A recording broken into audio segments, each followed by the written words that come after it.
जो हमारा रोज़ का काम है जिसमें हमको सीढ़ियाँ चढ़ना उतरना या फिर नीचे बैठ के खड़े रहना है या फिर जो भी आपको ऊपर नीचे करना है जिसमें घुटने का उपयोग ज़्यादा होता है, वो सारी चीज़ों की वजह से जैसे उम्र हमारी 50 के ऊपर जाती है तो ये घुटना घिसना चालू हो जाता है। नमस्ते दोस्तों, मैं डॉक्टर रोहित चकर हूँ। मैं orthopaedic surgeon, joint replacement surgeon Pune में प्रैक्टिस करता हूँ। आज हम बात करने वाले हैं जो घुटने की बीमारी है जिसको बोलते हैं आर्थराइटिस ऑफ द नी। उसके लिए जो सर्जरी हम करते हैं, नी रिप्लेसमेंट सर्जरी या घुटना बदलने वाला जो प्रोसीजर है उसके बारे में बात करेंगे। जो हमारा रोज़ का काम है जिसमें हमको सीढ़ियाँ चढ़ना उतरना या फिर नीचे बैठ के खड़े रहना है या फिर जो भी आपको ऊपर नीचे करना है जिसमें घुटने का उपयोग ज़्यादा होता है, वो सारी चीज़ों की वजह से जैसे उम्र हमारी 50 के ऊपर जाती है तो ये घुटना घिसना चालू हो जाता है। जैसे घुटना घिसता है, उसकी जो फ्लेक्सिबिलिटी है, उसके अंदर का जो लुब्रिकेशन है वो कम हो जाए तो आपको कार्टिलेज में डैमेज होता है। एक बार कार्टिलेज को इंजरी हो जाए और कार्टिलेज का स्मूथनेस चला जाए तो वो आपको हर टाइम चलने में या बैठ के उठने में तकलीफ़ देता है, दर्द देता है और सूजन देता है। तो इन सारी चीज़ों का दवाई से अगर उपाय नहीं हो रहा है, दर्द कम नहीं हो रहा है, आपको चलने में बिल्कुल दिक्कत है और आप खुद से चल नहीं पा रहे हो, तो उस टाइम हम जॉइंट रिप्लेसमेंट सर्जरी के ऑप्शन देते हैं। ये सर्जरी काफ़ी क्या बोलते हैं कॉमनली होती है, हर जगह पे ये सर्जरी अभी अवेलेबल है। इम्प्लांट्स भी अभी काफ़ी इम्प्रूव्ड है और ये सर्जरी काफ़ी सक्सेसफुल है। सारे जो पेशेंट हैं जिन्होंने हमारे से नी रिप्लेसमेंट किया हुआ है, सारे पेशेंट खुश हैं एंड वो सारे जो एक्टिविटीज़ पहले नहीं कर पा रहे थे वो सारी एक्टिविटीज़ अभी कर रहे हैं। अभी हम जो जॉइंट रिप्लेसमेंट सर्जरी है नी की, उसके बारे में आपको जानकारी देंगे। तो ये आपका जो घुटना है वो 2 हड्डियों से बनता है। इसमें ऊपर की हड्डी जो है उसको थाई बोन बोलते हैं और नीचे की हड्डी जो है लेग बोन या शिन बोन बोलते हैं। दोनों हड्डियों के बीच का ये कुशन जो होता है ये होता है मेनिस्कस। मेनिस्कस का काम है दोनों का जो शॉक अब्जॉर्बर है उसके जैसे वो काम करता है। जैसे ये ब्लू कलर का आप देख सकते हैं, नीले रंग का, ये आपका कार्टिलेज है जो स्मूथ रहना चाहिए। अगर वो स्मूथनेस टिका रहेगा तो मूवमेंट करने में आपको कोई दिक्कत नहीं आती है।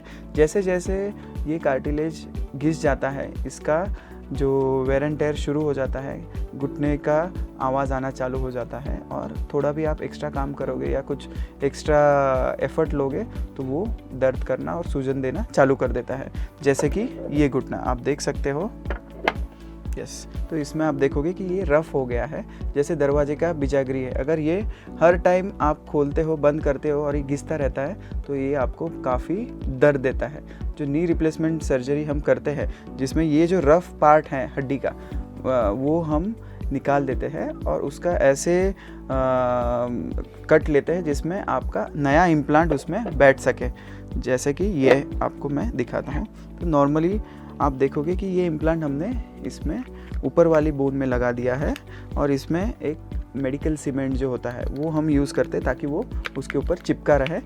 सिमिलरली नीचे के पार्ट में भी हम कट लेके उसको दोनों जगह पे बिठा देते हैं और ये फिर मूवमेंट आपका जैसे नॉर्मल घुटने का होता है वैसे मूवमेंट होना चालू हो जाता है। ये प्रोसीजर साधारण 1 या 1.5 घंटे की होती है, लेकिन जैसे हमने कोई भी सर्जरी के लिए पहले प्री ऑपरेटिव वर्कअप होता है जिसमें हम खून की जांच करते हैं, चेस्ट की जांच करते हैं, ईसीजी करते हैं, हार्ट की जांच करते हैं, भूल तज्ञ जो है वो देखते हैं, आपको चेक करते हैं, फिजिशियन चेक करते हैं। ये सब जो आपके रिपोर्ट्स अगर नॉर्मल आए तो उसके हिसाब से हम ऑपरेशन का फिटनेस और ऑपरेशन के बाद कितने दिन हॉस्पिटल में रखना है वो डिसाइड करते हैं। ये प्रोसीजर जैसे हम शुरू करेंगे उसके बाद आपको भूल देते हैं जिसमें आप एक तो आधी भूल होती है जिसमें आप जागते रहते हो या फिर पूरी भूल देते जिसमें आप पूरा सो जा सकते हो। ऑपरेशन के वक्त कोई दर्द नहीं होता है। ऑपरेशन के वक्त हम ऐसे भूल देते हैं कि ऑपरेशन के 24 घंटे से 42-48 घंटे तक कोई पेन नहीं होता है और जब भी हम इम्प्लांट लगा देते हैं आपकी मूवमेंट जो नॉर्मली रिज्यूम हो जाती है तो आप इमीडिएटली चलना चालू कर सकते हो। जो हड्डी का दर्द है, जो हड्डी कटने की वजह से या फिर जो जख्म हुआ है, चीरा किया है, उसके ऊपर जो दर्द होता है, उतना दर्द जो है उसके लिए हम दवाई देते हैं। वो दवाई से वो दर्द कम रहता है और आप दूसरे दिन से सारे एक्सरसाइजेस और वॉकिंग एक्टिविटी कर सकते हो। जैसे ही ऑपरेशन होता है उसके बाद आपका जो एक्सरसाइज का ट्रीटमेंट है या फिर रिहैबिलिटेशन जिसको बोलते हैं, वो चालू हो जाता है। तो दर्शकों, जैसे हमने अभी joint replacement, knee joint replacement के बारे में बात की है, इस टॉपिक के बारे में आपको कोई जानकारी और चाहिए या फिर आपको इसके ऊपर कोई डाउट्स है या कोई क्वेश्चंस है, तो आप कमेंट्स सेक्शन में जाके हमको कांटेक्ट कर सकते हैं। और इन्फॉर्मेशन के लिए हमारे कांटेक्ट डिटेल्स हैं, उस पर आप ज़रूर जाके विज़िट कर सकते हैं। Thank you.